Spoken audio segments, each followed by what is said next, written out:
सुरुवातीलाच राष्ट्रवादीच्या विलिनीकरणाबाबतची महत्त्वाची बातमी येते। राष्ट्रवादीच्या विलिनीकरणाबाबत काल दोन्ही राष्ट्रवादीच्या नेत्यांमध्ये चर्चा झाली।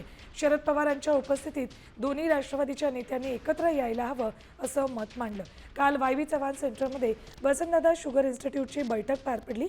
या बैठकीनंतर दोन्ही राष्ट्रवादीच्या नेत्यांची आमदारांची एक बैठक पार पडली। थेट जाऊयात आमचे प्रतिनिधी गिरीश कांबळे यांच्याकडे। गिरीश, दोन्ही राष्ट्रवादीच्या विलिनीकरणाबाबत पुन्हा एकदा चर्चा आणि बैठक झाल्याचं कळतंय।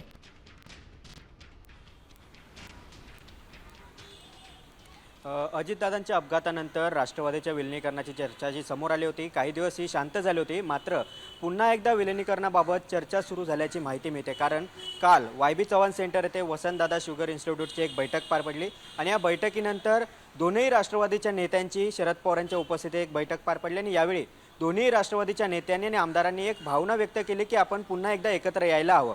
आणि त्यामुळे यावेळी अनेक नेते उपस्थित होते। जयंत पाटील शरद पवार पक्षाचे होते, याशिवाय दिलीप वळसे पाटील होते, हे देखील या ठिकाणी उपस्थित होते। अनेक नेते मंत्री देखील या बैठकीला उपस्थित होते आणि त्यांचे सर्वांचं एकच म्हणणं आहे की आपण पुन्हा एकदा एकत्र यायला हवं।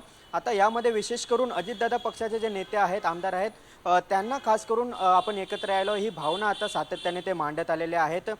जे अधिवेशन पार पडले, या अधिवेशनात देखील अनेक राष्ट्रवादी अजित पवार पक्षाचे आमदार आहेत ते जयंत पाटीलांना भेटून दोन्ही पक्षांनी एकत्र यायला हवं अशा पद्धतीची भूमिका मांडली होती आणि त्यानंतर ही कालची बैठक पार पडली। धन्यवाद गिरीश या संपूर्ण माहितीसाठी।